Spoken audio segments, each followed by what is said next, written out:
Anyway, so yeah, Craig is how we like record Discord audio tracks, all separate lines for each person. Oh, okay. I had, in case you guys didn't do that, I had like audio recording software ready, but I guess we could just do this.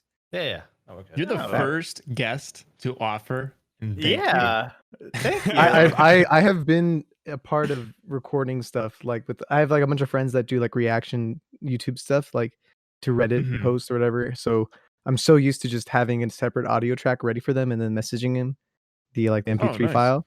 What Wow. software do you use? Well, before I was using Audacity just because it was like it was easy at the time, but then lately I've just been using straight up just OBS.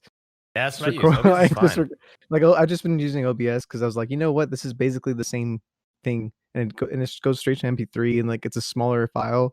Wait, you can have it record straight to MP3? Oh Like boy. no, Oh, God. well, not really. Like not. I mean, maybe you can, but I just record it as like a video and then Right, go and to then go take to- it and then render and then it. just go. Yeah, go Yeah, put so it. the other two are about to yell at me. You could hear their voice. Now we're the other two. You hear that, Boom? I honestly, knowing OBS, there probably is a way for you to record just the audio. I'm just too shocked there lazy to do isn't. it. If there isn't, I mean, I'm shocked. That's crazy. Yeah. I don't know. I mean, I'm glad you came. Happy early birthday, by the way. I know tomorrow's your birthday. Yeah, Oh, yeah. Yeah, thank you, man. Tomorrow I turn 25. 25. 20. Good, close. So close, Candy. Yeah, So very close. close. I feel like It's life speeds up after 25. Yeah, I mean, I got married kind of young, so like that. I feel like When she get married? last Save year, it actually. for the podcast. Oh, boys. okay, I'm just okay, kidding. all I'm right. just kidding. Oh, okay. All right, Okay, I'll wait. who's Ma. gonna start? We did warm-ups. Yeah. Who's starting this one off? Is it my turn? I think it might be Boom's turn. I nominate Boom Razzle. I second that nomination. Yeah, but he's like real nervous too. I bet he was like waiting each week. Oh, like, is it my turn? Oh, it's getting closer and closer to my turn. I'm like, Oh no. yeah. I know. As no, soon as no. I get after today's over, I buy 2 weeks of no stress. And as soon as that week hits, I'm like, shit. Out of curiosity, which one of you edits the podcast? Well, technically we share, but Poner's been taking it on because he's an absolute unit, and he's also bored.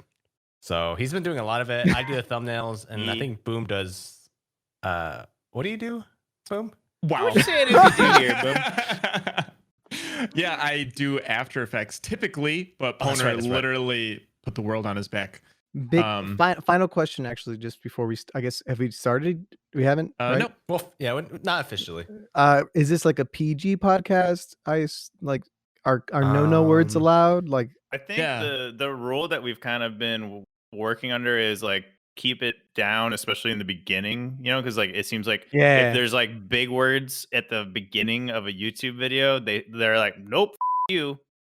yeah, just Don't right in want the it beginning. Blurb that part. Way to go. Wait a second. We have to edit that out now.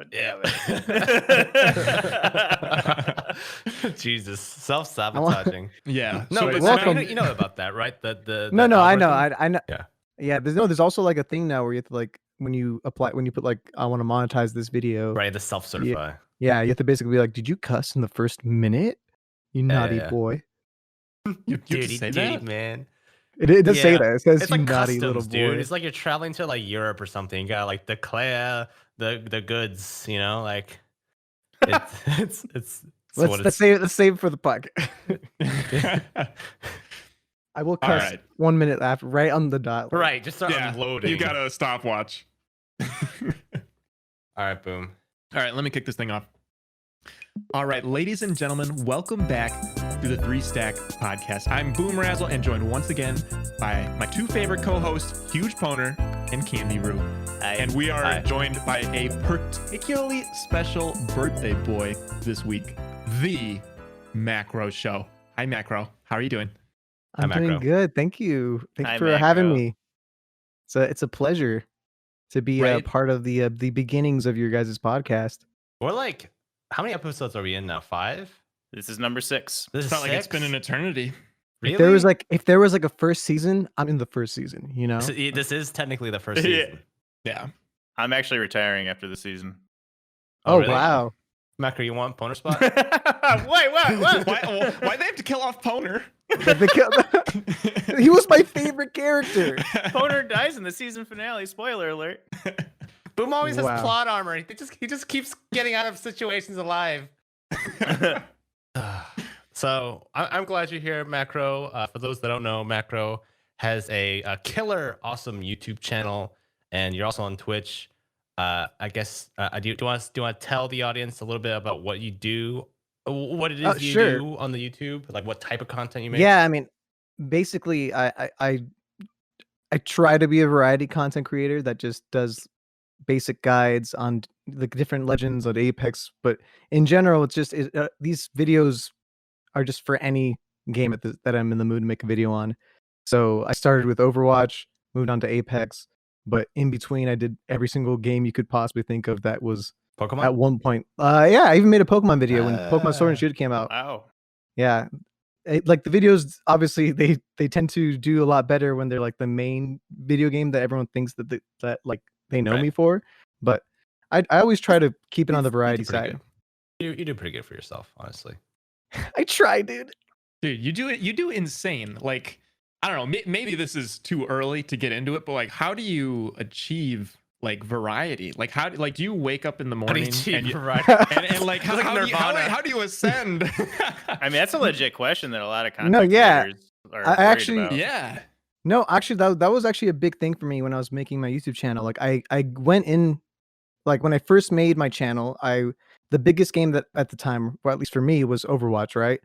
And after making like a couple videos back to back, all Overwatch, and once this is obviously after my YouTube channel actually started blowing up, because nobody just on their first try gets a banger, you know. But you did? No, actually, the fun. Want me to start from the beginning? Would you like that story? Yeah, I mean, but you were the one who asked the question. 24 years ago, 364 days. So when I was born, 25 years ago from tomorrow, exactly, everything was just dark. And take us on a journey. Yeah, what was it like when you started? Yeah, because like as I've told you guys before that I basically was teaching math and stuff before I started full-time YouTube. What grade? And I was basically teaching all grades from 9 through 12. So actually, I didn't actually teach at a school for a while, because the first portion of my career was basically me teaching at a Hagwon, which is like a Korean academy, like an after-school tutoring thing. Huh. That's what I tutored there for like a good year, and then I got one job as like basically like a sub teacher, and then but basically before that, while in the middle of all of that, I decided to release like some YouTube videos about Overwatch, all of which got no views, and then I just kind of gave up. I released like 4 videos and just was like, F it, this is not working out, and I just moved on. But then 6 months later, 6 months like after I released my last video that I made, that one just out of nowhere got 20,000 views, and I was like, what? This is crazy. And so I just, from that point on, I thought, well, at the time I thought that was crazy, and like, oh my gosh, I have like, that's incredible, dude. That's really good. But then using that momentum, I guess I just made a follow-up video, and that video ended up blowing up like crazy. Like, that still to this day is my most viewed video. Which one was it? That was Overwatch Makes No Sense. Oh, I remember seeing that around. Yep. Yeah, that one, when I released it, I just thought like, this is a dumb like a dumb concept, but that video just blew up. I think it got 1 million views in like the first month. That's crazy, dude. Wow. Yeah, so I just, from that point on, I was like, okay, do I just keep making videos like this, or do I just kind of keep branching off? But for the most part, I just kept making Overwatch content for the most part.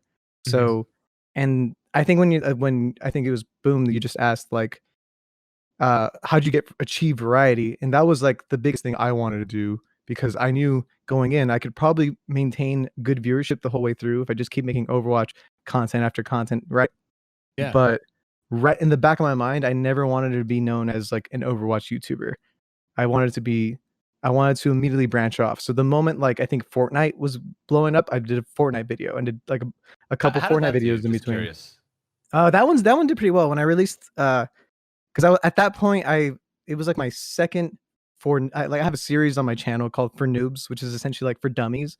Yep. So That's so clever.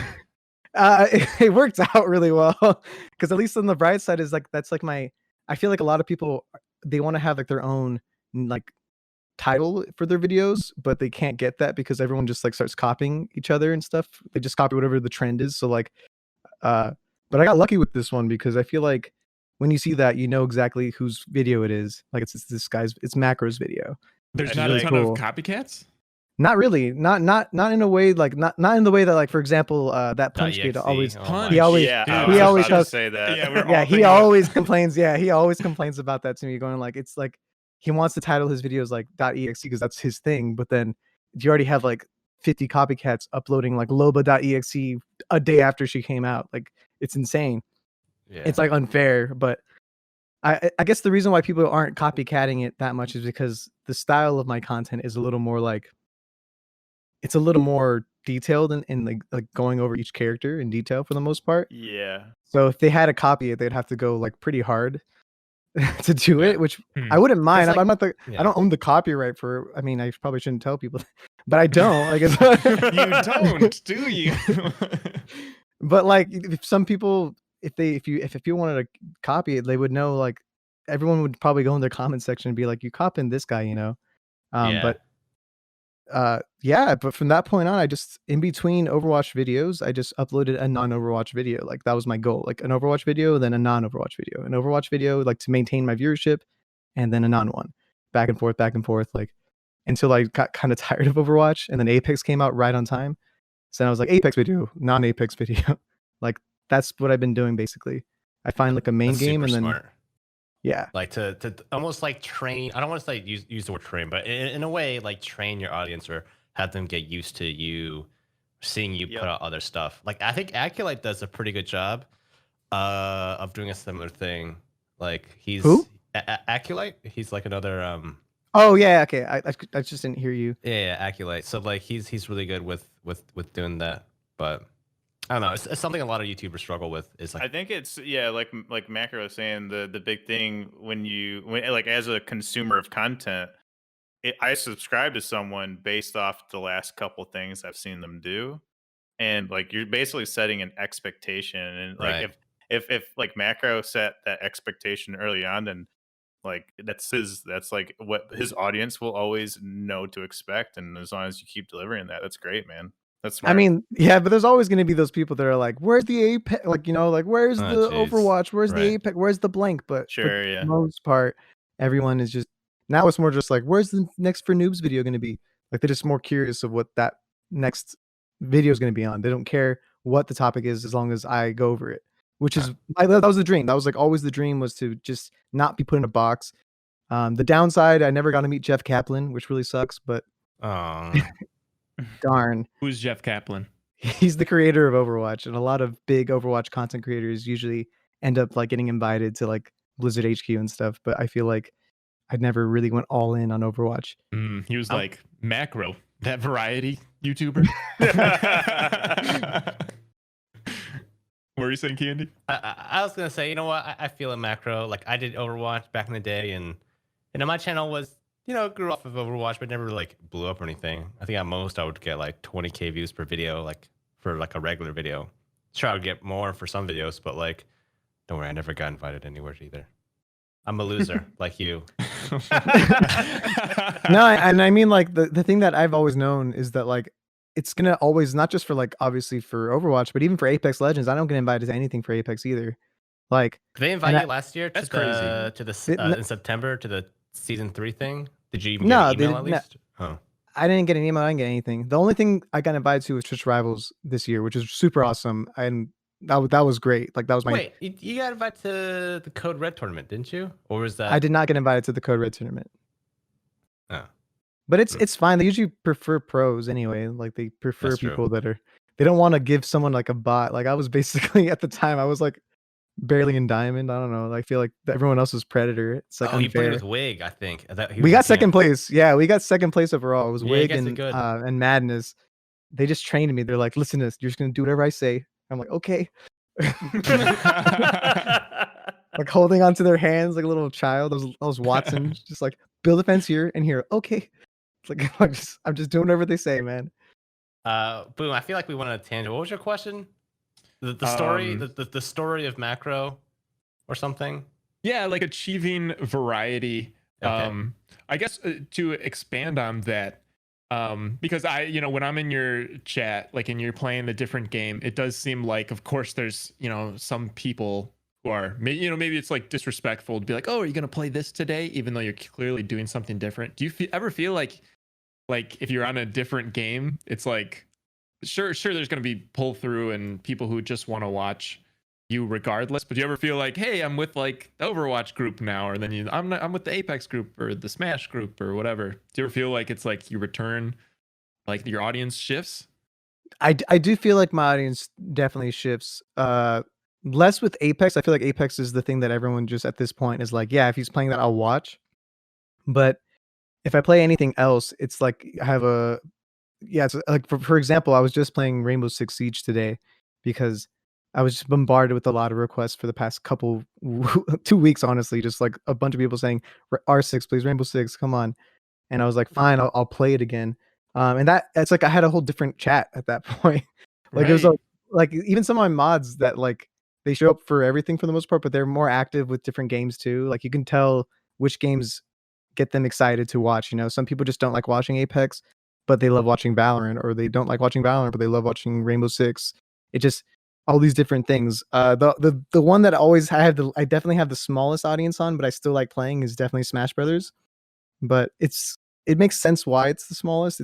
It's not like all my games that I'm big on are basically shooters, and that's a platform cartoon fighter. Yeah. Like so I don't. Yeah, I guess it does feel weird because it definitely is this sense of like a totally different audience coming to on different days. Uh, very little overlap between some of them too. How about that Smash tournament that you're gonna be throwing though? I feel like that could be huge. Are there any more details that have come out about that?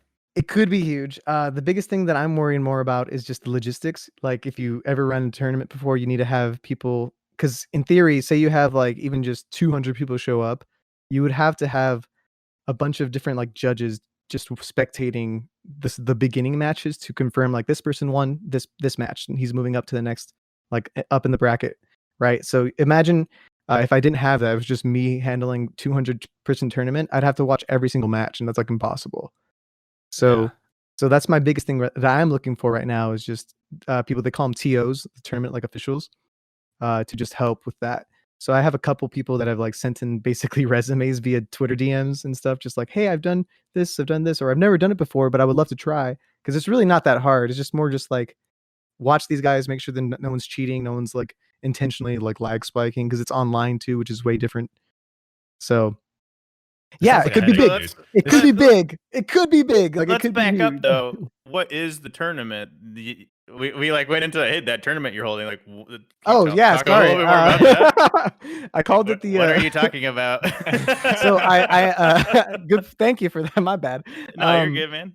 On a recent Smash on my most recent Smash Brothers video, and right in the beginning, I just announced the stimulus series, which was like a play on the stimulus package that we all received, or most people in the United States received. Oh, the Trump check, yes. The Trump check, basically, yeah. So I was like, oh, why don't I? Because I got a $1,200 check from the government, but I was like, why not make it for like a more fun cause?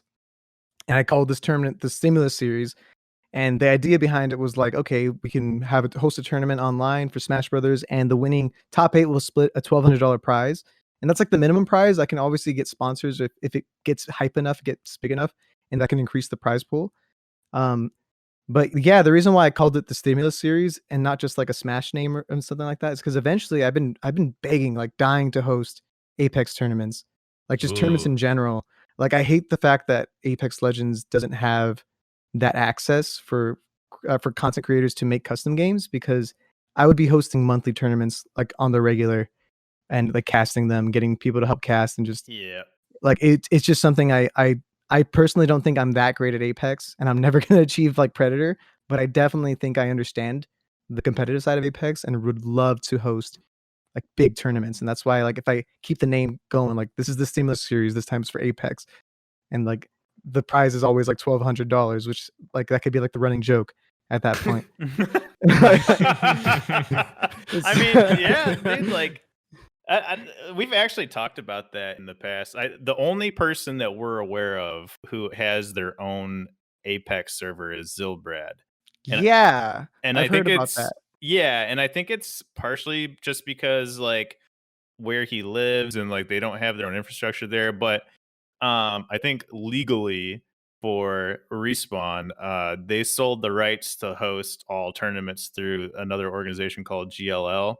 And I know this is a sticking point with a lot of the professionals and the comp They players. hate GLL apparently. They're not a fan. There was actually a tweet storm recently because professional teams that are showing up for scrims, it's like they can't control who goes in there. So like if you wanted to, Macro, like we could go participate in scrims next week. We just have to message GLL and like I'm not exactly sure, but I'm pretty sure we've gotten in once. Yeah, well, we got in for ALGS. You just like register online, like pretty much anyone can do it. But yeah, so I think that's what a lot of people are like in the comp scene. They're very upset right now over like basically the state of the game and like the quality of the players that are getting into these games. You like think they're really good, but they don't really know that they're not really really good. I don't know, it's weird to say it like that, but there's some tweet because I follow a good amount of Apex pros now, especially after Twitch Rivals. But yeah, a lot of them have been, one of them has tweeted like a finals like the first circle having 7 squads in a scrim. Yeah, like, yep. Like, this is NA servers this is NA like scrims for you guys. Like I saw that too. And I was like, what? I've been in like ranked games that lasted longer than that. That's insane. Yeah, definitely like going back like from watching like a tournament, like an ALGS tournament to like watching just like a normal scrim. It's like people aren't scrimming correctly, it feels like, because everyone's dying at like zone 3, for the most part. It's crazy. No, I mean I just find it ridiculous. I think from a content creator perspective, like if you want to keep your game alive, having custom games is such a no-brainer.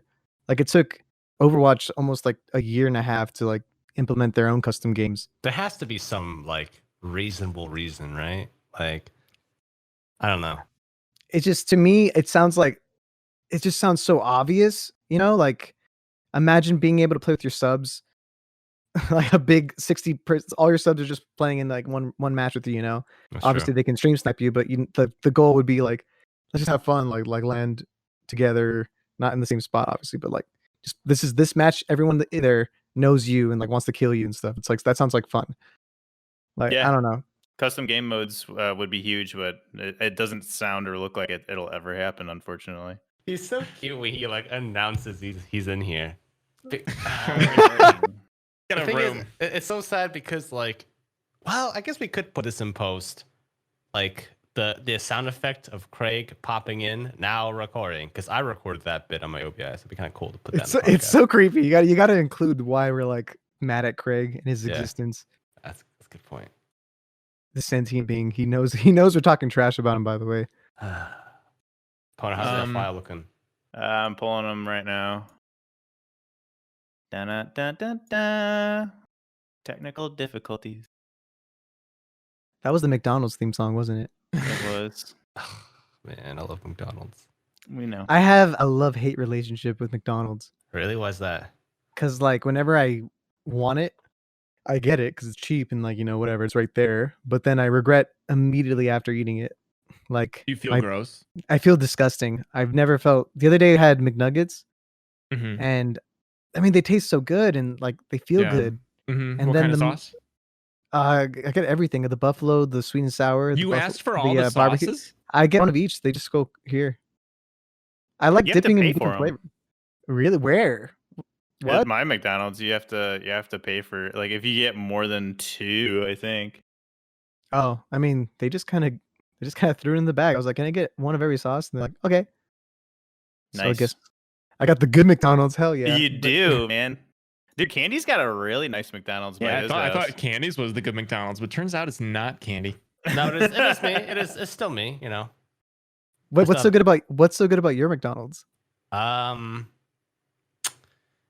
Words can't put into justice. I'll send you the Instagram. the Instagram photo later. It's It just the food. Okay, so basically, like I live in a part of New Jersey that's very close to a town/city that has a lot of Koreans, and I swear to God, it's always a bunch of old Korean couples eating there. And I don't know, man. I just knowing old Asian people, they don't stand for shitty food, and the food there is amazing, and it looks amazing because it looks like what is in the like advertisement. the picture. Yeah. Oh yeah. It's Oh, crazy. you have a You know you have a what? good one. You have good McDonald's. Let me see this Instagram picture right now. Did you actually take a picture of your burger? Yeah, and it looks Yeah, like dude. it looks like a commercial. It is. Yeah, it's I have to see crazy. this. Should get I have to sponsored. see this. Well, the thing is, it's like I brought my real camera that day because I forgot what I was doing with it, but I brought my real camera that day. All Oh, right, let me see. I just sent you the picture. Oh my gosh. Even Sounds like you came in your pants, dude. dude, look at like the tomato slices are gorgeous. I They're not know. soggy. They're not like all soggy, and the cheese is like melted, but not in an obnoxious way. Wild. Oh my, it's insane. And that's Candy- like normal. Candy, when I come to visit you, dude, I want to go to that McDonald's. I'm not Me even kidding. too. All right, we're all gonna go. All right, cool. I've literally never been to New York, New Jersey, or whatever this area is that you live at. But like Oh, I will, and I'll probably visit for like a weekend. So what is that, like 6 or 9, like, you know, between 6 and 9 meals, and one of them is going to be McDonald's because of how much you've gassed this place up. Well, The one- Worth. Yeah, I mean, I would love to have you guys. It'd be great. And yeah, the McDonald's is amazing.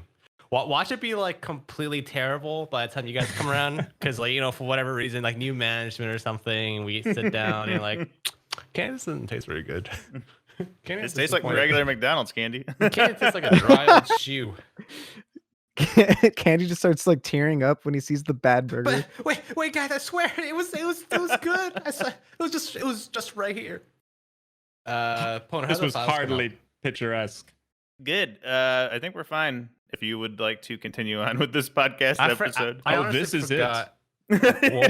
I don't remember what we're talking This about. whole McDonald's thing, sponsor us, please. McDonald's is Dude, so good. McCandy, dude, McCandy-roo.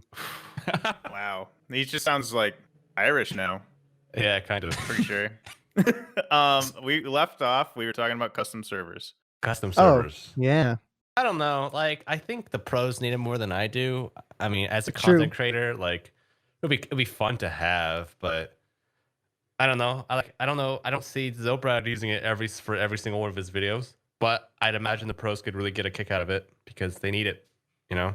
Yeah, the pros are the thing I worry about the most, because for me, most video games, if you want them to be balanced, you want them to have like a consistent player base, it's always like a top-down thing where like you need to make sure the pros are satisfied, because if the pros are satisfied, then people are going to watch them, and people are going to watch them, then they want to actually play and emulate them. But the moment true. pros start leaving a game, that's when the game usually sees a pretty big decline. Yeah, I recently noticed a lot of the big names from the start, your Dizzies, your Asus, those guys, they're starting to so most of them have left, and some continue to kind of not really leave, but not put all their heart and soul into it anymore. And I think it's more a symptom of the game has just been around for a while. Like their careers need to like go somewhere else. I Essentially, mean, it's like a year though. I mean, Right. Overwatch League is still kicking, kind of. yeah, but like when you Kicking when and you- screaming. when you look at the top teams, a lot of the rosters have changed pretty dramatically, and some teams much more than others. I was gonna say like Um, TSM has been the same like for the most Yeah. part. Exactly, but even I think it was the end of last season, and then the start of this one, Albert Laley was like, "I'm not having it anymore." Played Warzone all the time, played Oh yeah. Valorant all the time, and he even said, "You know, I'm actually considering like not playing Apex anymore." But I mean, thankfully, even despite the Pathfinder nerf, he's staying in there because you know TSM, man, like if they go, I feel like that's going to be a big blow to not just the competitive scene, but to like people who are into that and are aspiring to be like them to not want to do it anymore. And that's Yeah. a little troubling, you know, but I think it'll be fine overall. I mean, there's usually like this thing where like in general, like if only one team leaves, like the void will be replaced by like another team. Yeah, Yeah, we'll but take- it's TSM though. It's a very big void. Yeah, of course. It's more just like it's more like if all the teams, like if not all, but like a lot of teams left at the same time, that's when you know like the game is just in a bad state. Like when people Yeah. nobody wants to play it anymore. And it's like not fun for anybody. Luckily, I think Apex is actually in a really good state. Like in terms of, I'm not besides the fact that pros can't have custom games, but I meant like the Right. game. Yeah, I think overall The game is fun still. Like Yeah. I think the game, a lot of people still enjoy it. I Like think it's due for an Valorant, update, though. it is due for a big update. Yeah, I just think Valorant. People thought Valorant was just gonna like changed everything, but it really didn't do that. It's a different game. Yeah. yeah, I would I don't want agree. to say it was overhyped, but kind of. It's like I think it was overhyped for some people because people don't realize that that game was not made to like rival anything but CS:GO. Yeah. Like it wasn't meant to take Apex down or even Overwatch. Overwatch was already kind of dying. It's just more just like Yeah, how is CS:GO has Overwatch competition. doing? It's strange. I think Overwatch in its current state, like if you it's not really a shooter anymore. It's very much like a lot of the characters that are good don't even have guns. Yeah, I hate that. That's why I couldn't stand it. And but it's weird because it's also compared to other games, it's so polished. Like I'm just thinking about it. Like after all these years with all the big updates, like the fact that they added these huge custom game things, like there's a workshop where you can do whatever you want. Like if you're not a pro player, Overwatch is like one of the most fun casual games for sure.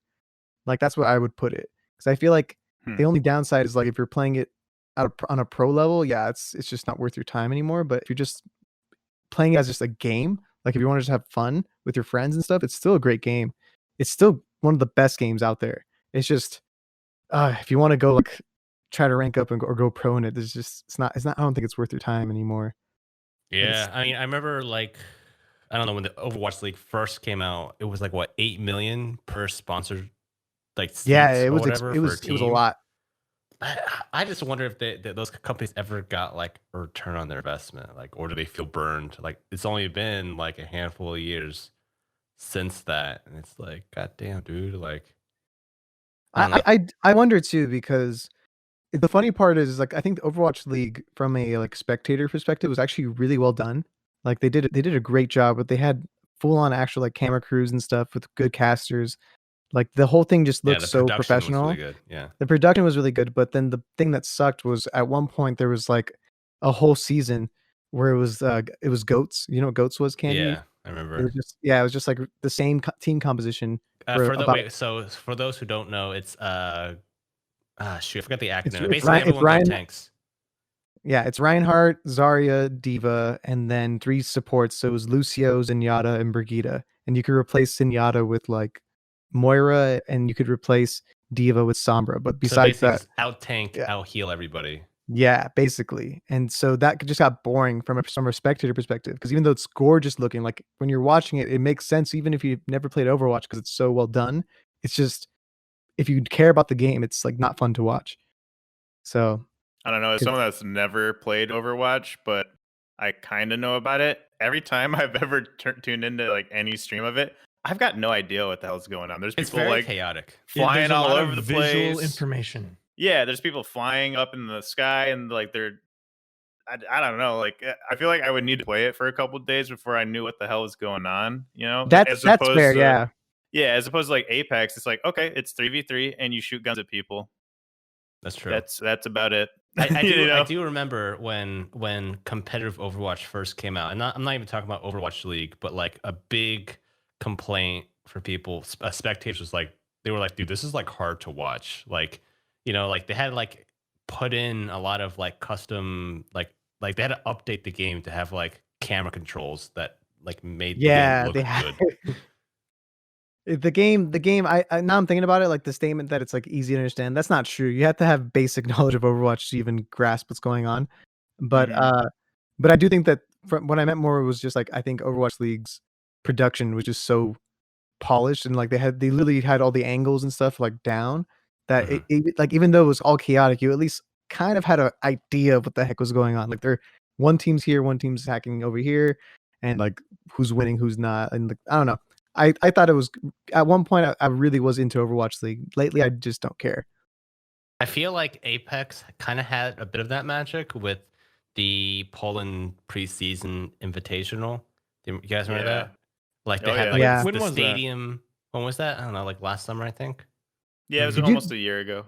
Wait, were you in that, Candy, or no? That was just like no, just something I watched from afar. no. I didn't know if it's just like they had like the pro players there. No, they had pro teams there. Okay. Like, you know, all the guys you see in the ALGS or whatever, they were all there and playing. And yeah, they had like a huge. I remember they had like a giant stadium with like, the whole like the casters and the hosts and stuff. And I think nowadays obviously they can't because of COVID, but I don't know. Competitive Apex is, for me personally, I don't know if I enjoy watching it. Like, okay, it's weird because like I don't like watching the first 90% of it. Like the last 10% is more fun to watch. I don't know. How do you Yeah, feel? the first 90 is just purely rotations. I think that's why competitive Apex is so different than like ranked. Yeah, Mhm. it's like because it's all about like you notice that like most high level scrims or tournaments and stuff, you'll have like 19 teams in the last like the third to last circle. Like I don't know how they do it, but they all find a spot and they own it with their Watson, of course. And that portion to me is also kind of boring. Even playing in tournaments was like, yeah, it's like it was stressful, but you're also kind of not doing anything to the last circles. And obviously people are the only people like it became like this thing where I realized it's the RNG behind Apex is even more prominent where like characters like Pathfinder is such a necessity to know where the ring's gonna end and stuff. Like, I don't know. It could be more fun if there was just more variety in the characters, but since there's an optimal way to play, you have like the same 4 characters all the time. Yeah, that's Yeah. extremely true. I mean, the only characters you see, it's kind of changing right now with like the caustic buff, but not that much, you know. And even though Pathfinder got that grapple nerf, like most teams still run Pathy. Um, yeah, it's always Watson, Wraith, Path, and then sometimes a Gibby. And Yeah. Path teams fight in a specific type of way, and then Gibby teams fight in a specific way. Like when an enemy team is spotted, they call out usually like, "Oh, it's a Gibby team. Oh, it's a Pathfinder team." It's never like, "Oh, they got a Wraith." Like, yeah, of course they got a Wraith. You know, it's like the given. It's really Yeah. weird how that dynamic just they can't seem to break that dynamic, and I don't know if they want to, honestly. That's like that's to me is like why competitive Apex may never truly succeed in a way where people are, as a spectator sport, like I don't know if people would enjoy it for forever and ever if it's gonna for like 4 years straight you have the same characters. Like I'm Yeah. not saying like in the beginning it was a whole different meta until Watson came in, but it was just it feels like they have to either include a brand new character that just changes the entire game up, or they have to nerf a character to the point where they're unusable. Like I think Pathfinder was hit with a nerf that wasn't the right nerf, I guess, because it obviously didn't make him not a must pick still. Like they should Yeah. really be trying to target these nerfs in ways that make characters not just like make them fun to play, but also make them not must picks in their own way. Like that's the problem I have. I hate that I have to pick a Wraith, I have to pick a Gibby, I have to pick a Watson when other It's not even characters like have. it's not even like the numbers. Like increasing cooldown on Pathfinder's grapple is a good nerf, I think. But like he's still pretty strong because he has like his ultimate, and this is so good. And same with Wraiths. It's like how can you replace that? It's like no other character can do what they do, and that's the same thing goes to Gibby's dome shield and Watson's ult. It's like they have such unique yet essential things. It's like why would you ever want to run an Octane that can throw down a jump pad, or Yeah. you know, I don't know. I mean, that's why like I think the best way they can keep approaching the way that they balance things from here on out is probably not to nerf and just to buff characters to the point where like the way that they brought Gibby into the meta was basically buffing him to the extreme. I don't like how they did it because I think that they just took Lifeline's kit and slapped it on Gibby. But I think if they just keep buffing characters to the extreme, I like as much as that sounds, it might be annoying for a little bit to have like, oh no, Octane's the most overpowered character in the game. That would be a nice change of pace, and they can nerf him, tone him down a bit till it becomes balanced again. So now there's 5 characters being used. Maybe as his opposed to alt, 4. maybe Octane's alt can be like rally for Brigitte in Overwatch, where like instead of a jump pad, he can make all of his teammates run really fast for like 5 seconds That's a cool idea. or like 10 seconds, so they can like people can rush, you know, We or have run talked away. about that. Who's talked about it? We have. We have. Yeah. We talked about like potential, like a potential Octane buff where he actually does stem the entire squad and everyone gets a mobility buff. Like imagine Octane makes you run faster, you're not slowed by enemy fire anymore, and it lasts for like 20 seconds. Like that would literally be game changing. Yeah. I still don't think it would be game changing for scrims, but you would certainly see Octane more in ranked. And I mean, outside of high level competitive play, I've noticed even in Diamond Plus lobbies, I'm seeing more Bloodhounds than I used to. I'm seeing more what's another Caustics, Mirages sometimes. Yeah, it's not just Matt Pickett out there anymore, which is nice to see. Yeah, dude, it's kind of it. I think for ranked, it's changing even at the high levels of ranked. But then you still got like your really high level Preds, and it usually is the same team comp, but you're not ever like totally out kitted by running a Bloodhound, even though Bloodhound's a little bit weaker, you know? The thing that I was actually so excited about, I was watching, do you guys know who Nokokopos is? Yeah, we know. You know who So, Noko is? Noko, the boy. So Noko, the other day, like I was just watching his stream, but then I caught their team composition that they were running because after Caustic got buffed, they were also running a Bloodhound. They're running like Caustic, Bloodhound, and Wraith. And I was really confused because I was like, what is this comp, right? And they were just testing it out. But I like the idea was essentially like you gas up a place, and since you don't have any downsides except vision, then you can scan the place like in the middle of the fight. And so your team essentially has perfect vision in like this in caustic smoke, right? It's like it's kind of like the OGs, like how in the original beginning of Apex, people comboed Bangalore and Bloodhound, you know. But this time around, Bloodhound's actually way stronger because his scan got buffed, so you can see the scanned person for longer. So they've been doing that in rank to counter caustic for the most part, right? And I'm thinking like I think that's like what I want. Like if they buff characters like caustic, are we going to see more Bloodhound to try to counter it, try to work with it? Like that's what I'd like to see, you know? Because if you keep buffing characters to the point where like, oh my god, caustic's so annoying, it's like then do something about it. Don't try to nerf caustic, then he's out of the meta. Like change your team comp, work around it, you know? Like that's what I want to see from the pros, and that's why I want Respawn to just keep buffing these bad characters, man. Mirage got buffed, but I still think he needs another buff, man. I don't think he's there yet. He is very fun though. He's a lot of fun to play pubs in. Yeah, for sure. I love playing every character in pubs. Like in pubs, I can justify playing like anybody. It doesn't feel impossible to win with anybody, but it's like I want to see the pros at the highest level play these characters in ways that are like insane. They're like, wow, this is gonna be the meta now. Like a Bangalore caustic meta. Let's go.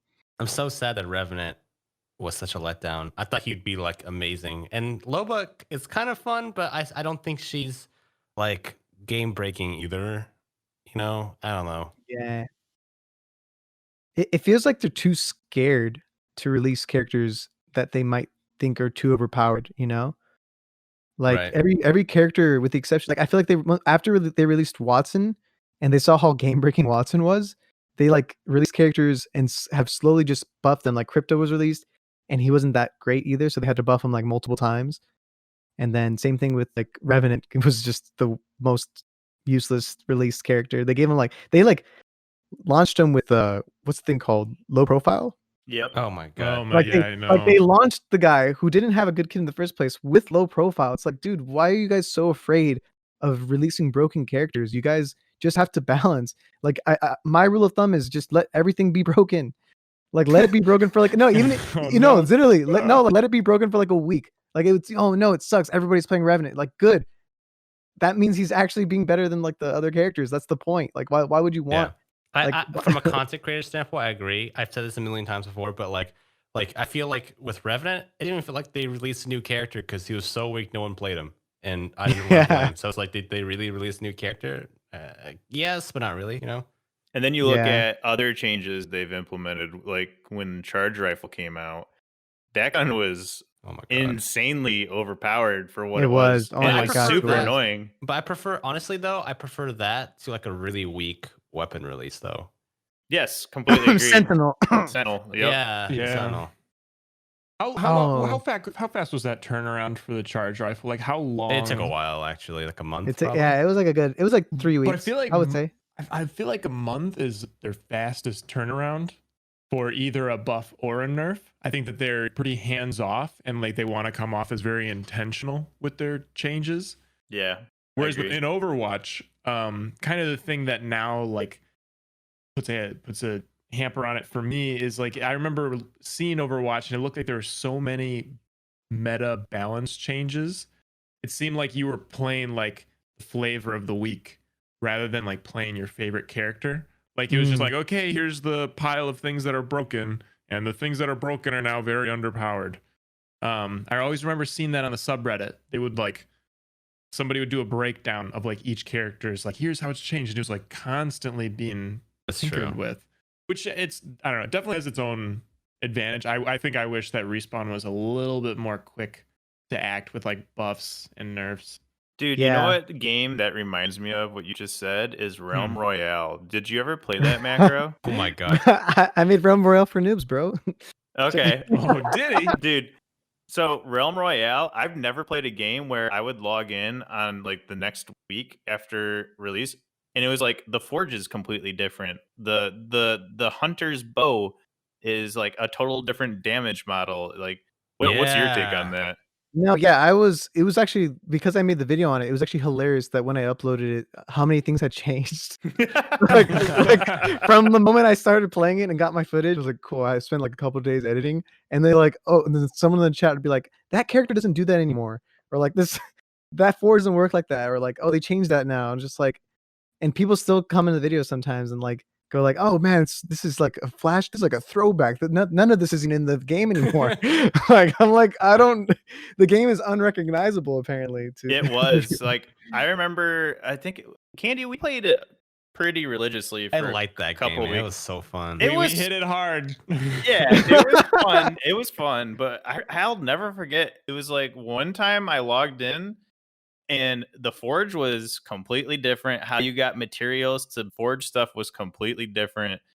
I think even like healing pots was different at one point, and then they like would revert some of the changes they'd made, and it would like break something else. And it just felt like I never learned the game because it was always different. One week the engineer would be overpowered, and the very next week the engineer would be you know, like, it was just I couldn't keep up with it. Oh, and hit scan versus I not was hit gonna scan. mention that gun kept changing. It was one gun, it was a rifle, and they kept changing it from the heirloom. It kept changing from hit scan to projectile. Wait, they would that's game breaking. Like to change the whole style of a gun. Imagine they like broken, dude.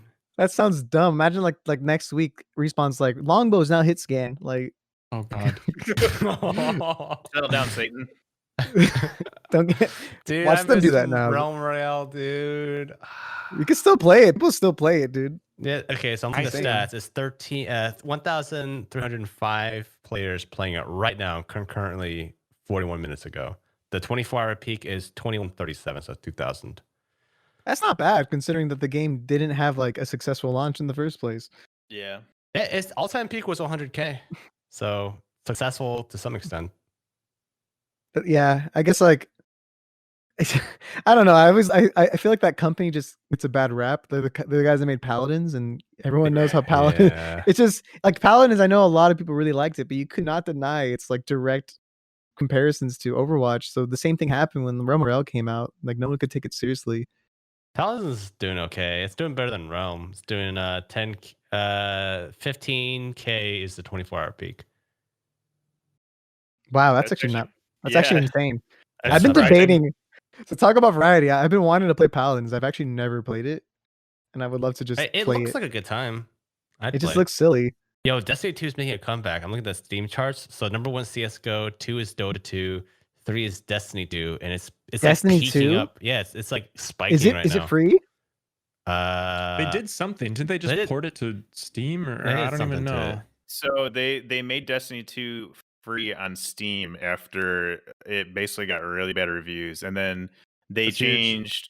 changed a ton of stuff in the game, which was actually why I quit playing Destiny and went to PC. And then everyone started talking about how like, oh my god, Destiny 2 is actually really good right now. It's really fun. And Yeah, everyone's talking about it now. It's crazy. yeah, and I think the reason Oh, why man. like the numbers are so big right now is they just had a big announcement trailer, and I think new content either dropped or is dropping. I don't know. I've been kind of interested in the idea of getting back into Destiny, dude. I was But waiting for that point. I was like, My- Paul's getting my so girlfriend hard. would I'm leave kind me. of down actually, because like I don't know, I'm always into like for me at least like when I would like comeback stories in video games are so cool to me. Like Yeah. a game, like have you guys heard of No You don't Man's see them Sky? often. You don't see them often. Oh yeah, No Man's Sky. Yeah. But you know, Wow, like what a- you know, what a but you know botched their release. but you know their comeback story. It's like amazing. It's Is like it really insane. come? Let me look. Let me look. At the Dude, numbers. the Internet Historian did a fantastic Yeah, video on it. He did. That's what I'm talking about. I was basing my information off that video. God. Is it Craig, Jersey? Is it kill a me. Jersey accent, dude? From Jersey? No, I just moved Craig? here. It's just a It's a robot. joke. It's a joke. No, I was talking to Cam. Hey, Wait, now would- recording. Hey, I'm walking. I'm Craig. I'm walking here. Oh my god, Craig, bro. Sorry, I'm sorry for my language. It's Can you okay, bleep we'll- that? Yeah, I got you, bro. I got you, bro. Just bleep every word I say What's from the here on hard out. hitting question, Boom? You had a hard hitting question. Hit Hit him hard. Hit me now, hard, now baby. I'm like a little bit self-conscious about it because I don't it's more of like a statement. Boom is a So, question. Say it. Say it. Wait, do, wait. do you do you guys think that we are no longer like, are we at the tail end of the era of battle royales? I feel very fortunate to have experienced the battle royale bonanza. I feel like it can't be described any other way because we were talking about Realm Royale and it started with basically like H1Z1 and the A little guy bit, yeah. the guy who, what was the guy's name that Brendan invented- Green. Frickin' Brendan Green was playing like an Arma mod where he invented battle royales, I guess. And then Who did this? So Brendan Brendan Green is the founder Frickin' of Brendan Player Unknown. He's such a jerk. So he founded Player Unknown Battlegrounds and put in the highly disagreed upon red zone where it like kills you. It's just a spot that's blows up and there's a 1% chance that you could die. So it's just complete RNG into an otherwise like actually very RNG rich environment. But still it just wasn't fun. And so PUBG just exploded on the scene, like huge numbers, and it kind of set the stage for like modern streamed games. Like PUBG and Twitch seem like so intertwined to me, and this is becoming more of like a essay than a question. But then like Fortnite. I'm still waiting for the question. Yeah, so PUBG huge. Fortnite literally like gets sued over how they're brought in as advisors and then end up ditching their Fortnite game and make the Fortnite Battle Royale. And then all of these game companies are suddenly late. Like they were all just doing their own thing, making their multiplayer games, arena shooters, whatever. And they suddenly everybody has to have a BR. Call of Duty, Battlefield, they had their own. There are so many bad ones and so many great ones and so many quirky ones. And do you guys think that is the end of an era? That's my question. Like what No. and what was it like your experience going through the Battle Royale bonanza? Because I thoroughly enjoyed it and I'm actually kind of sad that we're at the tail end. Okay, so Oh, Boom you think thinks we you are. think okay? You think you're at the tail end? Question. I was tempted to be like, Boom, I'm reclaiming my time. I'm reclaiming my time. Chairman, I'm reclaiming my time. Wait, Boom, did you use your time? I'm filibustering. So anyway, Cuisine Royale is the perfect BR. Do I think it's the end of an era? I thought Valorant might switch up the game meta, if you were to call it a meta. You know what I mean? But Valorant made a splash, but not like a huge splash. I'm curious to see if other gaming companies view Valorant's results as a success or a failure enough to the point where they're going to make their own versions of a non-battle royale game, or if they're going to look at Valorant and be like, had some mileage. We're just gonna go back to making battle royales. You know, so I'm kind of curious. I don't know. I feel like we're probably in the second half. I don't think we're at the tail end necessarily, but I don't think we're definitely not in the beginning. So I'm guessing maybe like quarter 3, if we're like making an analogy with like calendar years. I'd imagine we're like Q3 maybe. I hope so, because I honestly I miss the early days of playing games with you and you trying to figure out like what the next big thing is, like finding your ninja with Fortnite. And it was we just tried so many terrible We tried BRs. so many. I What do you guys think? oh I think so. Here's my opinion on it. I guess like to me, I think battle royale, like any game of the like that's the first of its kind. It's more like a genre at this point. Like I think maybe Yeah. we're at the end of its peak being like the number one game of all time kind of thing. But I feel like it's more like kind of like how when say like when Halo was first released, right? That was like one of the first like well not the first, like I think was Quake before Halo? I forget. But in terms of like when Yes. arena shooters were like at their peak at one point, right? MOBAs too. That was the thing. Yeah, so like all these different types of games were just coming out with these different genres, right? And they had their own like wave and stuff. But at this point, those genres of games haven't just disappeared completely. Like there still is a version of those type of games that still kind of exists, but they're just kind of like not the main focus anymore. So I think battle royale will always have like a place. It's just I think we're maybe going to finally see the end of it being like the number one most played game of all time is going to be battle royale. But What's I next can then, Macro? What's next? what's next? If I knew, why would I tell you, Candy? Huh? Take my. But I thought we're friends. No, I don't know. I genuinely don't know what would be next. I feel like we haven't explored battle royales that well. I feel like there were only like we had PUBG, right? PUBG was like the start. That was a good I one. think Fortnite like basically made it more accessible to people, to kids, like to basically the world. Yep.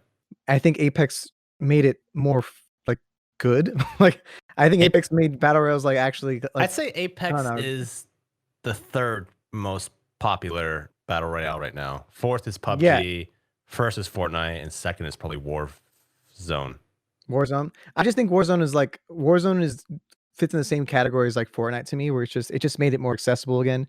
But I think we haven't hit like definitive battle royale. I feel like there's still going to be like another Really? like I think there's going I to be agree. another battle royale that gets it right. Like like you know how we complained about like the competitive side of it, or like we complained about just maybe the RNG side of battle royale, but maybe there's going to finally be a game that makes it feel fair to the point where it's such a skill based thing where like a competitive scene can exist, because like that's the biggest problem I have with battle royales. It's like competitive battle royales tend to just be like camp fests, like to see who gets I to mean, the. that's the game. Yeah. I mean, that's the nature of the game, though. Like, I don't know how But you if you can. can, I guess if you can design someone, that's what I'm saying. I think that if a game company can design a game that somehow incentivizes not camping in a way that feels perfect, then that might be like that might be the game. So the thing that I would actually say is I remember back when what was it, Advanced Warfare came out prior Oh to the wow! BR craze, people started getting really, I don't know, tired of, Call of Duty is getting way more focused on abilities and way more focused on crazy wall sprinting and wall jumping and I remember that. mobility.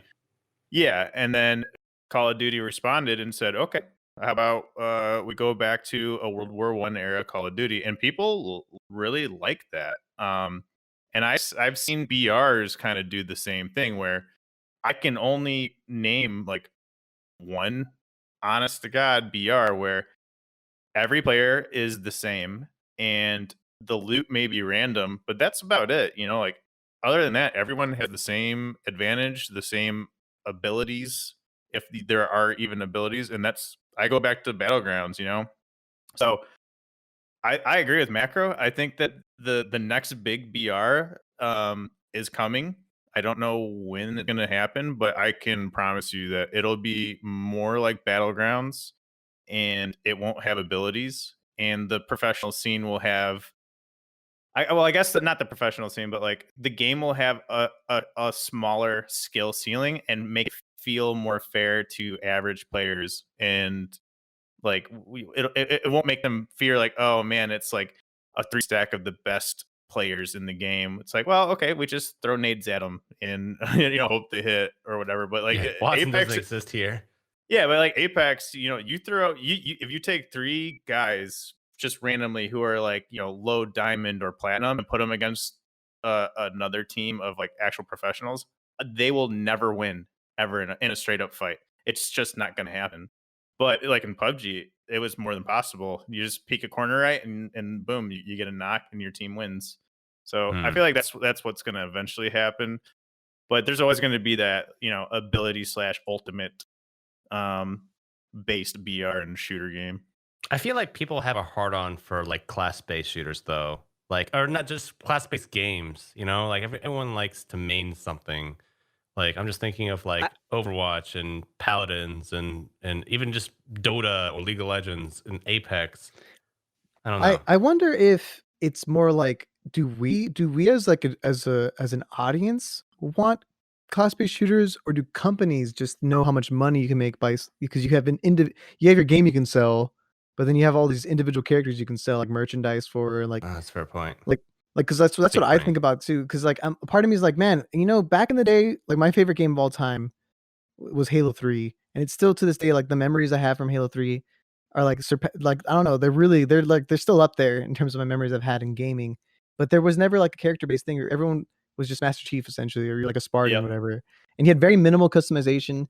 But I don't know. I think the fun part, it was like different. Like the game itself, the game. I feel like I want games to focus on the core gameplay, and less on like the characters, and trying to like see that, because that's always the biggest problem that ends up happening with these character based shooters, is that you have to balance every individual character, and it's like impossible to do. Yeah. Like you can never achieve balance where you can never have a game where every character is used equally. It's just like Nope. no game can do that. But that's why I kind of like shooters where the game doesn't have that problem anymore. Like you don't have characters. You just Yeah, have. it's the same as me. Yep. I want a Halo Battle Royale. Okay, that's all I'm saying. I feel like you could go that direction, or you could go a different direction where you make it like there's some principle in like statistics where you have a high enough end value where like you know what? I'm just gonna stop. But like no. But where I'm going with this is like I'm just thinking of a game like Dota, right? So I haven't played that game in years. I don't even recognize it anymore. But one thing I do remember is that yes, there were like a handful. That is like probably well over 100 characters, but it wasn't just like the same 10 characters played every match. Because you could customize your character in a number of ways, right? You can get certain items. You can build it out like skill tree wise a different way. Plus, you have your abilities, and I think that was one big problem with Overwatch, where it was really only like one, maybe 2 ways to play each character, right? Because like Tracer, you have the same gun every time. You have the same abilities every time and the same HP pool every time. But with like, I feel like if you make a game complicated enough, like Dota, we introduce enough factors and enough like flexibility and unique builds you can do. I think you have more. It does complicate the balancing process, but it allows for more creative things we can like change the meta by figuring out something really cool, like a really cool combination. Yeah, I So, get you. I don't know. I feel like it could be 2 ways, right? You could either simplify it where it's like PUBG, where everyone has the same HP pool, same hitbox, and just different guns, or you can take it the other way and just make it more complicated, and add stuff that introduces more variables. I don't know. That's all I gotta say about that. I want you to always say that. That's all I gotta say about that. So Worth. we talked about maybe having a recurring question for our guests. I think this is actually Boom's idea. But what, like, Macro, could you? And I hate to put you on the spot here, so if you don't have an answer, by all means, just say skip. What would your ideal kind of game be, and would it even be a BR? Wow, that's actually Oh, ideal game. Ideal game. That's actually a great question. Really, I mean, that obviously, sucks. it's the funny part is Kidding. no. The funny part about that question is like because I mean, I guess in this scenario, like I would have to my ideal game would most likely be a shooter, but that would discredit my love I have for like fighting games and stuff, which is a whole different genre. But I guess like when it came to like a shooter, I would want. Damn, that's a good question, Pone. Why you gotta throw the good questions out like that? This is why we kind of talked about like maybe not putting people on the spot with it. But Give me it no. seems Actually, thoughtful. I can give you. Should we come back later or? Can do you have a good answer for that or no? I have well I don't Just say like Apex. Poner's Just say Apex, question dude. because it doesn't fit my because for me I don't know what I want. Yeah, I'm that kind of consumer. You know what I mean? I like being surprised. I don't know. I literally don't know what I want. You know what I mean? So if a gaming company comes out with something really cool that I wasn't like had no idea about, I'm like, hell yeah, sign me up. And I also am like you, Macro, where like I have a bunch of different tastes, right? Like, man, what I really want to give up, like I really like shooters, but would I want to only play shooters for the rest of my life? Because I've also been really enjoying, you know, playing like a turn-based game like Pokemon, or I like playing card games too, you know. So I don't know, like the perfect game. It also depends on like the stage of my life, right? Because like now, like I'm older, I don't have time to play like an MMO RPG anymore. Whereas before, maybe in college, yeah, sure, I can like stay up till 4 a.m. leveling up my whatever character, and I love doing it, but I can't do it anymore, you know. So I don't know. I don't have an answer for you, Connor. I'm sorry. It's okay. What about you, Boom? Do you got any thoughts on the matter? Okay, so imagine like Breath of the Wild is like an RPG. Yeah, VR, multiplayer. top down. It's like checkers. No, it's so like my perfect game, and this is like basically this is like cheating. What? I was gonna say it'd be really fun if Boom just starts describing like a really common game, like chess or something. Yeah. Imagine there's a king. We have a king, a queen, a couple bishops. And it's like it's a square board, okay? It's a square So there's board. this +4 card where the person next to you, unless they have a reverse, has to draw 4 cards. Wait a minute. No. This is definitely cheating because it's just like, yeah, I wish my perfect game would be all my favorite games too. But like I really love a single player experience. I really love leveling up. PUBG like made me feel more feelings than I thought a video game could. Like genuine fear, genuine excitement. Like something about the PUBG formula.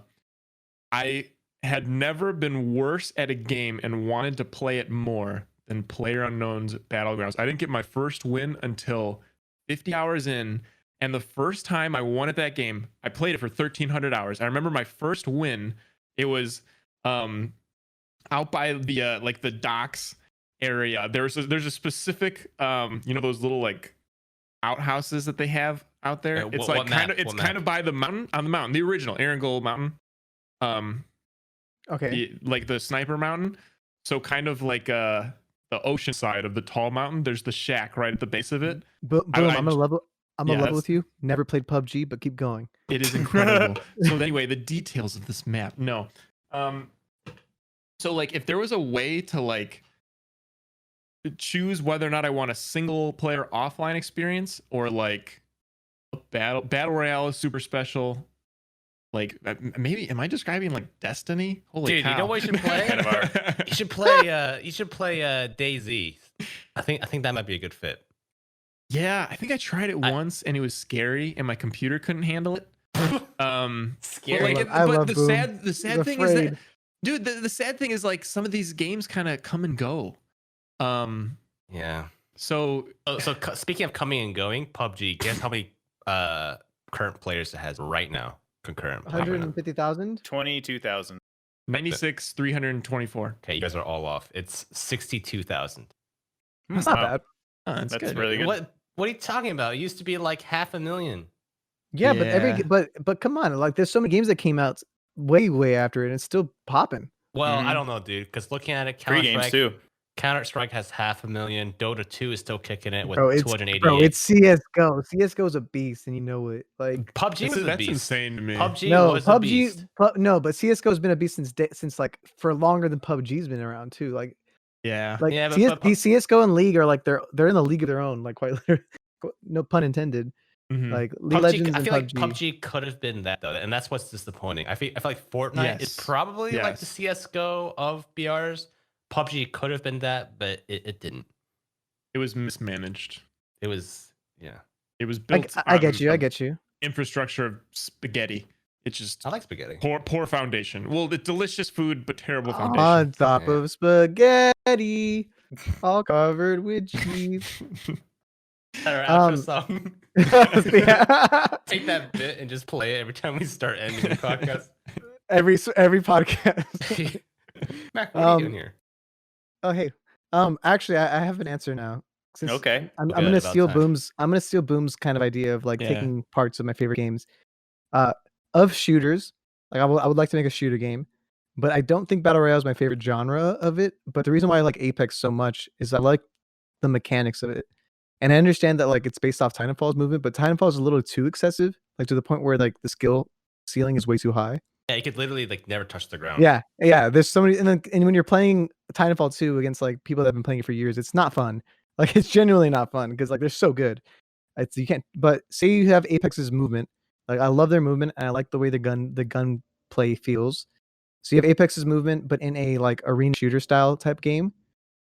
And the reason why I like arena shooters so much is I just like the idea of like either Call of Duty style where you make your own loadout and stuff, or straight up like Halo style where you find guns in the arena. It doesn't matter, but I just really like the fact that you can get some kills and die and keep playing the same game.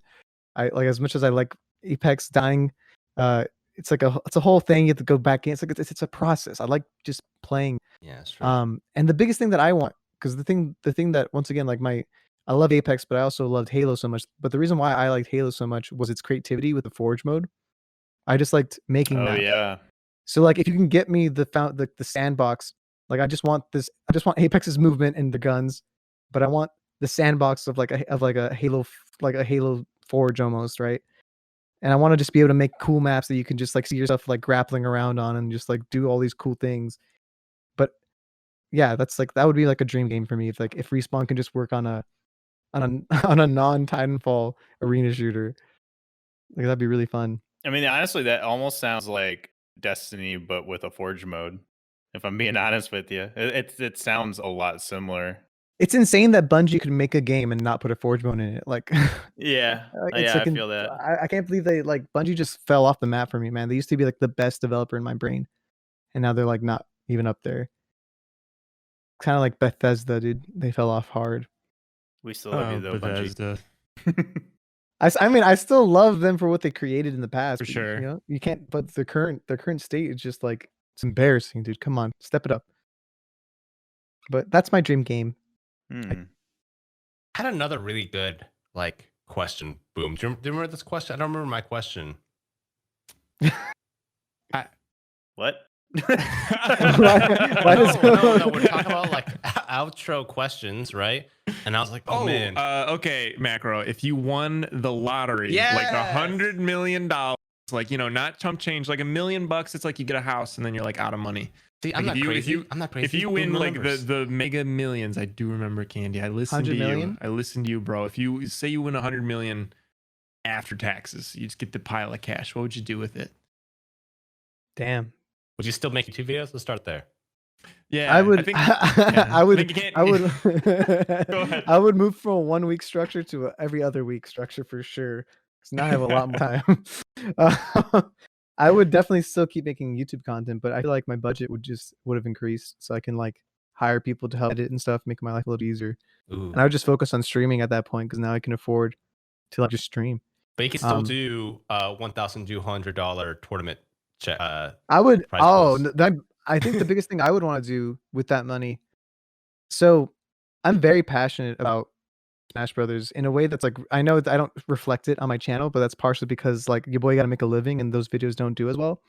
But I want to eventually, like, if I had $100 million, I would single-handedly like boost esports scenes of like every game that I care about, like, because that's like the biggest thing I care about. Like, I want these games, well, especially games that don't have any developer support, to get support that they need to like actually have a really cool pro scene, because I just love making esports bigger, and because I think it's an untapped market. Like, it's like an investment. I'd be putting all this money into it, but it wouldn't even be like losing that much. Like, I would lose a lot of money in the process, but you would make some returns back in like the sponsorship deals you can get, and eventually you can like host big old tournaments in like Vegas and stuff, But I would love to like put money into like the Smash scene, dude, because those guys get paid like nothing. Like, they win like biggest tournaments and they get like $1,000, and then other people, like, you win a Fortnite tournament, you get like $1 million.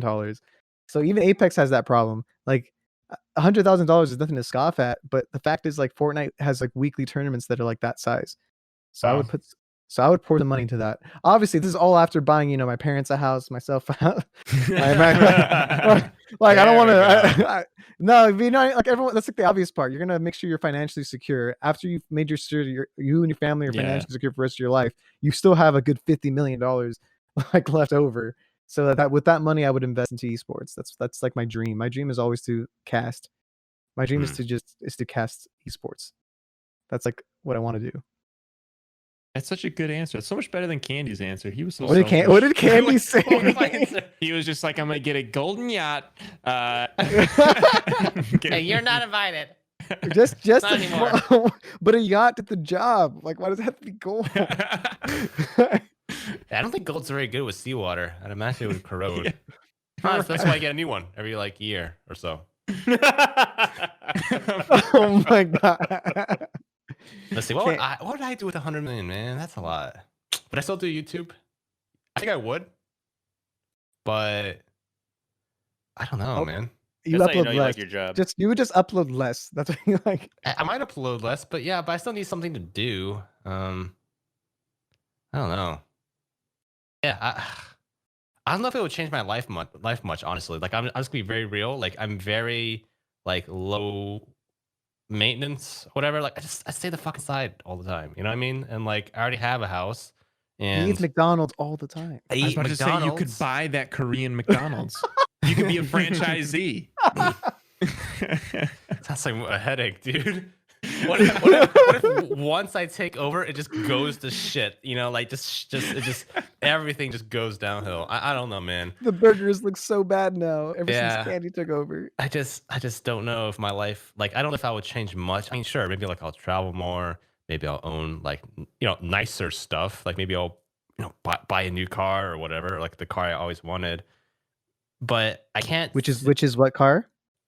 I don't know, like maybe like a sweet Lambo or something, or like maybe like a one of those new Teslas. Not the Cybertruck, but the Model X, the one that can self-drive. That shit looks awesome. Oh yeah.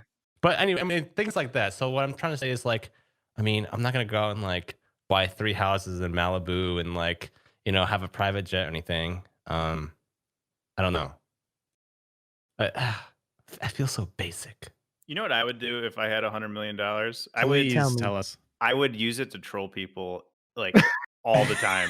Oh my god! Like, I would just pop into like if I'm at the time 100 millionaire and I still really like Apex Legends, I would come in and like go onto someone's Twitch and donate like $100 and say, hey, if you disconnect from the game right now and screw your team in high level competitive play, I'll donate $1,000 to all 3 of you.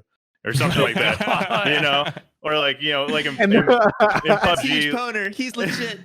Like in PUBG, like hey, $10,000, you kill and full thirst your duos partner or something, Oh my god! I would just do something like that all the time.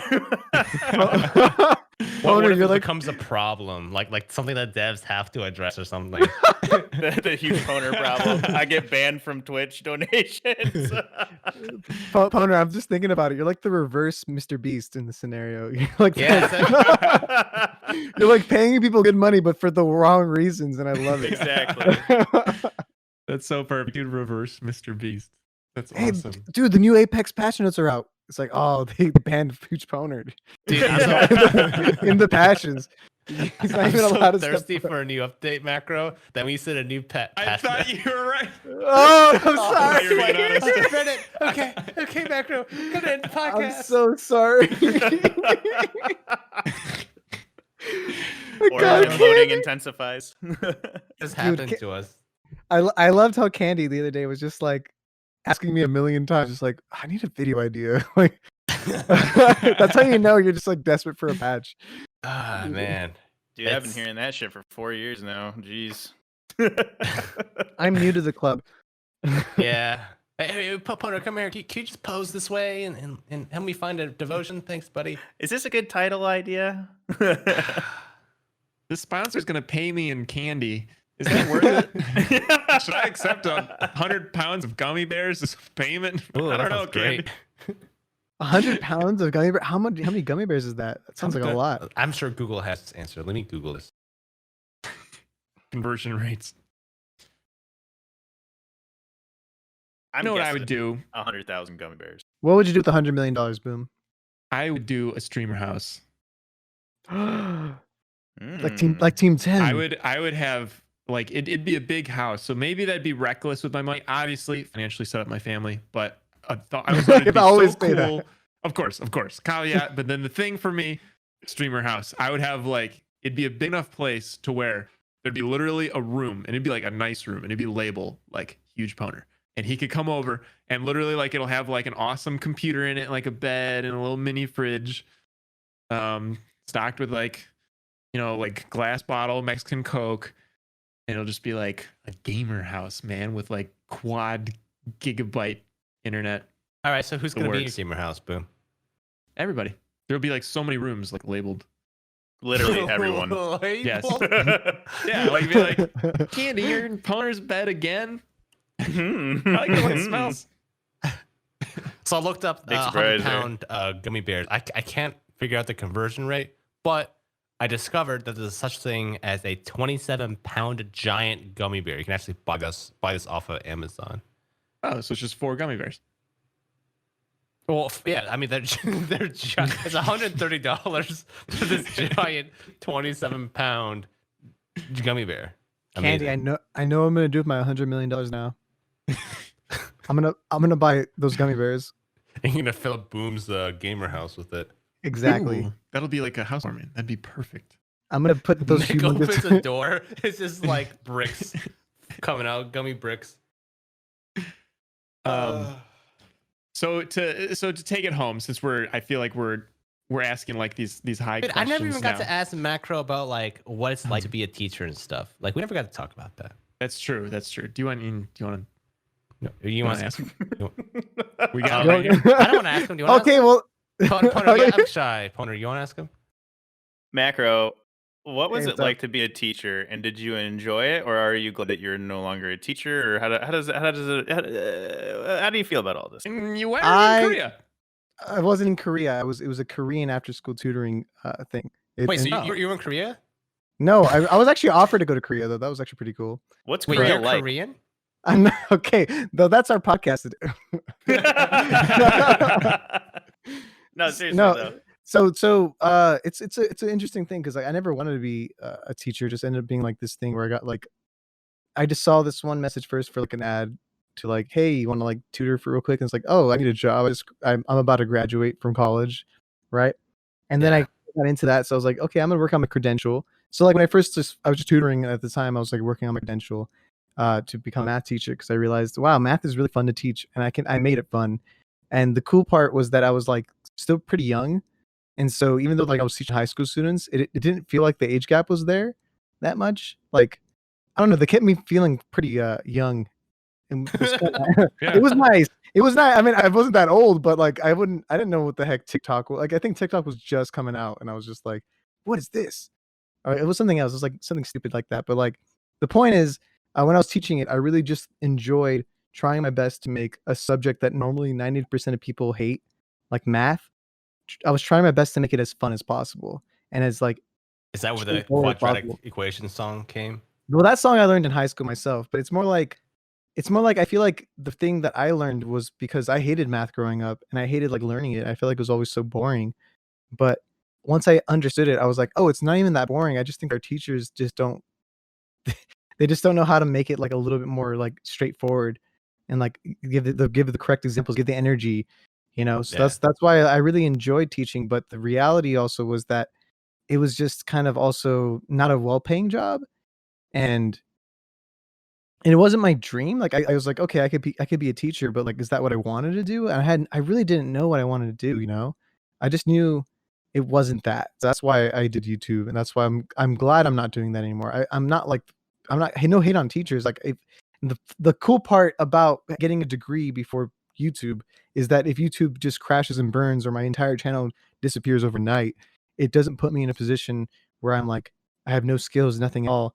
I don't even have to go back to teaching. I probably can do something in marketing or whatever. It doesn't matter. I can do something, but I like that I had that experience at all because it's like a nice. I don't know. It's like it's nice to see It's nice to see what I could have been doing, and how I think I could have still been good at that too. But I would not trade the current job I have for anything. So I'm glad I'm not doing that anymore. But long story short, math sucks. Nice. Eloquent. Excellent. Except also calculus is low key really easy. Calculus AB in particular is quite easy. I think anyone can do it. You just need the right teacher. Okay. Wow. You need macro. Yeah, you need the macro show. I was debating making math like as a joke for like April Fools, actually teaching like vector calculus for like 2 hours Oh my god. on like my YouTube channel, like live streaming it, just like okay, Your guys. ex-students will love that. They that How would old have are been they a, now? They're probably in college now, right? a good amount of them are. Some of them still I follow them on Instagram and stuff That's because cool. they follow. Because after it was just like I never would have followed them, but after I quit, they're like, "Let me get your Instagram." I was like, "Okay, here it is," and then they're like, "Sick, thank you so much," whatever. And then I would like I would see their posts and stuff and be like, "Wow, it's so cool seeing them." Like some of them, one of them has already like graduated from college at this point, Wow. which is pretty cool.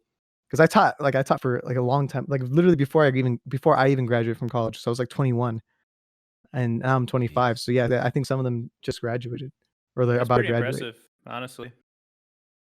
Yeah, I was a nerd, dude. I went to Was? I'm a nerd, dude. And I'm always telling people that because like I get a lot of people because they see what I do now, and they always go like, "Wow, you're like a YouTuber. Like, how do you do that?" And and I always have to remind people that it's like, I think anyone can do this if they just like pursue it, but they cannot pursue it as like they cannot pursue it with the mentality that it's like a full-time job that's gonna happen. Like money is not the thing that should drive you Yeah, towards it's a doing. byproduct. It's like that. It should only be a byproduct at that point. If you're only doing it for the money and stuff, then you're not gonna you're not doing it with the right mentality. Like obviously there are plenty of people that can probably like once again it's like luck based, so it doesn't matter. But I think as long as you're passionate about the content that you're making, even if no one's watching it, eventually I think somebody like you get people stumbling on it slowly and slowly, and then like if you just don't give up. Like the problem was like I kind of like half gave up, but at the time like I kept wanting it, so I kept going even after like I gave up and stuff. Like if you really want to do this career, yeah, there's no degree that you can't get like a degree in YouTube. So like, but you can, but I think it's always best to just, in my opinion, like still get an education, have like backups, have plans, because this is not a guaranteed thing, you know? I know people. I'm not going to say their names, but back when Overwatch first blew up, I know YouTubers who like literally like quit their job, had 8 months to like of money, I guess, to like live off of, and they were like, "Yo, I'm gonna write this Overwatch wave." This is like 2016, and it's like this is it. Like if I can't make it, then I'm fucked, And I'm just like, God, it's so scary. Like That is scary, and I think some people can I've still done make it. it. I've done it. I've done similar things. I will admit, I've done similar things, but I've always had like a for sure backup. I mean, I've been blessed to have my wife who's like she's always been there like supporting and stuff, and she's also like she has a job of her own, and through her I have healthcare thing. So like which is good. Like it's like you don't get healthcare through YouTube and stuff. That's But true. Yeah. so I'm glad I have that because I know like if I got like if like God forbid I get like a cancer or something, like I would if I was just on my own income, I'd be just I'd have, you know what I mean? I'd be like You'd out be of in money. debt. Yeah. I'd be in debt after that because that's. But so Yeah. I'm just glad I had her as like a big support. I think we can buy like our own like insurance, but it's like a lot more Yeah, expensive. it's so expensive, man. Insurance is health insurance in particular. Yeah. I have the same thing through my wife. Her company, like, it's like since we're married, we get like husband privileges. Yeah, dude, that's so dope. I know, right? So amazing. Why are we whispering? I don't know. I'm scared. Well, anyways, I was happy to hear about your teacher adventures. That was kind of like the only thing kind of like sticking out for me. Is there anything else you guys wanted to ask him? I think we covered. I mean, quite a bit of it. So, like, Macro, we covered your backstory and career before YouTube and Twitch, and then how you basically like rose into it. I mean, are there any other periods of your life that like really stick out to you as like something you would want to share with our audience? Hmm. I don't really know. I guess I would just say that like it's so weird growing up, like playing video games a lot. It was everyone just kind of looked down upon it for like at least when I grew up. I would be playing all the time and stuff, and now it just feels kind of like the whole world just flipped, flipped around. People are like almost trying to go pro as like kids and stuff. I just feel glad that I turned what essentially was a really bad habit of mine growing up into a career. So that's it. I'm just thankful for the audience that has helped me have this career, and I'm just thankful for you guys. You are really cool people, man. It's nice to have friends on YouTube and stuff.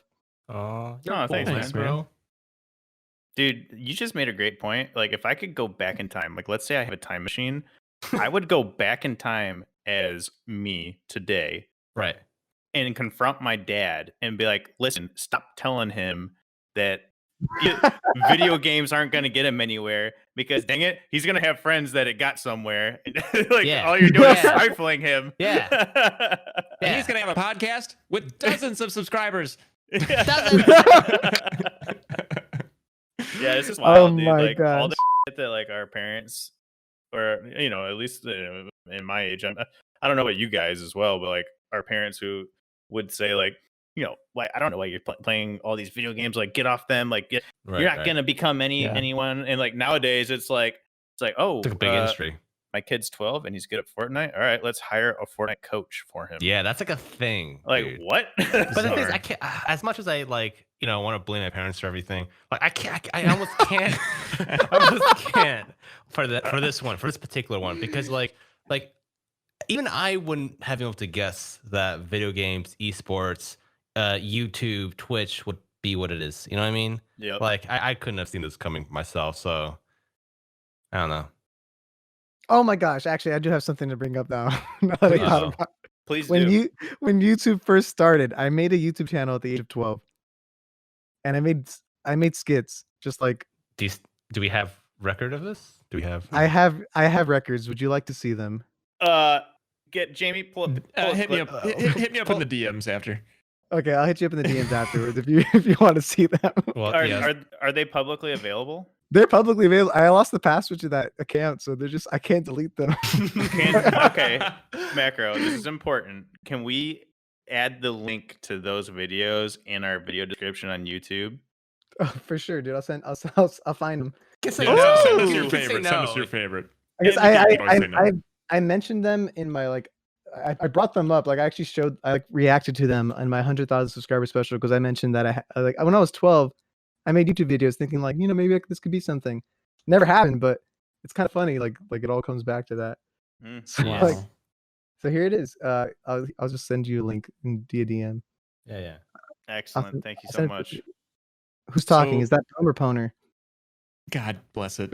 So the way that we that we are trying to figure out the way that we like to bring it home at the end of the podcast is question we've been asking everybody is, what is your happiest gaming memory, fondest gaming moment, and what was that for you? And I shared and Poner shared but Candy hasn't shared yet. I don't know if he's ready. He seems really freaked out about this. Let Candy really go low first. stakes, but I want to hear from Candy and then Macro, and we'll bring it home. Can Macro go first? Can Candy go first? All right, fine, I'll go first. Yeah. Happiest gaming memories. I want to say the first time I was really able to sink my teeth into like playing video games, because I wasn't allowed to have video games growing up until I was a bit older. So like I didn't get like an N64 or anything, but eventually my mom got us the Game Boy Advance. I think there's some cars outside. Eventually my mom got us the Game Boy Advance, and I got Pokemon Silver, and that was a trip. Like it was honestly such a great experience for me. And just beyond that, a lot of Game Boy Advance games were like such a great time. Like the whole era of my childhood was amazing because it was like a great escape, and like the storytelling and just everything about video gaming was just amazing. Like I played Golden Sun. Has anyone played any of these games I'm talking about? Like On Pokemon? Advance, yeah. Yeah, so Golden Sun. Yeah, I Fire played a Emblem. lot. We talked about it before. I played so much Pokemon. Oh my god, man! So, anyways, those are my, and of course, playing with Boom and Pointer 2 and all that stuff. But anyways, my real Oh favorite my God. was. I'm just kidding. I don't know. No, but I am grateful for the friends I have. Like I feel like throughout life, video games have really like this. There's each life era has its own like video game that I played, right? So like early days of Candy, Little Candy was like the Game Boy Advance, single player games, and then in college played a bit of StarCraft, Brood War, and ended up playing Dota, and then Dota 2, and then had a collection of friends there. Then eventually I moved on to various FPSs where I met more people, and now I have Apex where I met the Amigos and you, Macro, and a bunch of other people. So it's been good. How did we meet? I don't know. So I just thought about it. Like, how did we meet? I don't remember. What? I think you might have been What in my chat, happened? or I might have been in your chat. I forget. I might have been in your chat and just went like, "Hey, you. I was like, want to play," and you're like, "You actually were down." I was like, "Oh, sick." That worked Yeah, out. yeah. that worked I think out. that's what it was. I All just right, like your turn. online. Your turn though. You tell me about your favorite game moment. So this one actually had a couple. I had a little bit of time to think about now. So I actually. So there was a portion of my life, it was specifically in college, but I didn't play any video games at all. Like I was just done with video games. I thought like I was focusing on like my life and just getting my degree, getting a career going, like stuff like that. So I didn't really play much video games at all. So like I think it was funny. Like growing up, I played so much video games. College happened. I kind of like, or towards the end of high school and college, I didn't play much at all. But then in the middle of college, like at the end, towards the end, a buddy of mine, like one of my best friend, came over with he was like staying over for like a couple of days because I forget exactly why, but he brought his PS4 and he brought Overwatch, so he like just playing it there and he let me play it, and it was literally the most, for me, that was like the first time in I would say like 5 years that a game Gave you an erection? basically, but it gave me a huge owner, It gave me it's the first time a game like genuinely like sparked my interest to the point where I was addicted again. Like, you know what I mean? Like I went from like not playing anything for like years to playing this game every day, like as much as I could. And I don't know. I mean, it was an awesome. I think that was like my best gaming experience because that started everything. Because like I went from not playing games to being a gaming YouTuber from that point on. It was insane. Like I literally, that memory was so funny. Like my friend, he's like, "Who's my best man at my wedding?" Like he can tell you that he basically launched my YouTube career by showing me Overwatch. Dang. Like, Okay. so like, yeah, it's just that was. I don't know. I feel like you get a couple of those in your lifetime where a game just like changes your whole life, And Yeah. I think like Halo was the first one for me as a child, and then Overwatch. I think Apex is kind of up there, but it didn't really change my life. It was always, it has a special place in my heart, but Overwatch definitely was like a big turning point in my whole life, What's your friend's name? Give him a shout out. Yeah, my boy Dom, aka Odanis. Check out his SoundCloud, Odanis the rapper. That's our thing? Odanis the rapper? Yeah, actually. Oh, now that Twitch is basically banned music, you can listen to his His rap. No shit. All Is it right. copyright free? I think he's copyright. I'm pretty sure he owns the or he has like the lease for like a lot of his beats. So It's that fascinating. Very cool. I'll also send that to you if you want. But yeah, that's the boy, my boy Dom, aka Odanis. I got Wait, the is link. it Dom or Don? I can't. His name is Dom, Dom, but his Ah. rapper name is Odanis. Got it. But yeah, thanks, Awesome. bro. That's my No and that was my fondest gaming memory. Thanks for the question, Boom. Yeah, Dude, great thank question. you. Thank you Boom. so much for coming, Macro. We really, really appreciate appreciate it. having you on. Is your branding ubiquitous across all platforms? How can people find you? What are they typed into yeah. Google? If you type in the Macro Show, I have every single thing as that. I think if you type macro on YouTube, you'll get like a bunch of different macroeconomic stuff. So maybe just type the Macro Show. I found that today. We were talking about that before you came on. He was like, "Yeah, I was on YouTube and I typed in macro, and wow, there's a lot of economic data out there." I was like, I know Macro said he had a second channel. I didn't think it was all stocks. And then you can't type macro Apex or macro Overwatch because there's also a thing called macros. Where like Oh my Oh my god. but for the most part, actually, if you type the word macro in YouTube, you'll see my dumb face. It'll be there. But yeah, Beautiful. on all platforms at the Macro Show. Thank you guys so much for inviting me. This was a blast. Thanks for Yeah, being thanks for here, coming, man. dude. Well, this has been what episode was this? 6? 6. 5. This was episode. Jeez, Katie, episode 6. Give us some credit. This has been episode 6 of the 3 Stack. I hope you guys enjoyed. I know I thoroughly enjoyed myself. Thanks again to Macro for coming. Candy, Yeah. huge boner. This is Boom Razzle signing out. See you guys on episode 69. Yo! Oh, thank God Craig didn't crash yet. I know. Wait, don't Jesus make him leave yet. Right? Yeah. You've done this to me 2 Every episodes in a time. row. Boom. I know. I typed it in. Relax. We're fine. You just got it preloaded. You're freaking me out. Yeah. I'm gonna hit enter any second now. You're not Craig, gonna know when. Craig sometimes slices off the end of the conversation if he leaves too quick. You know what?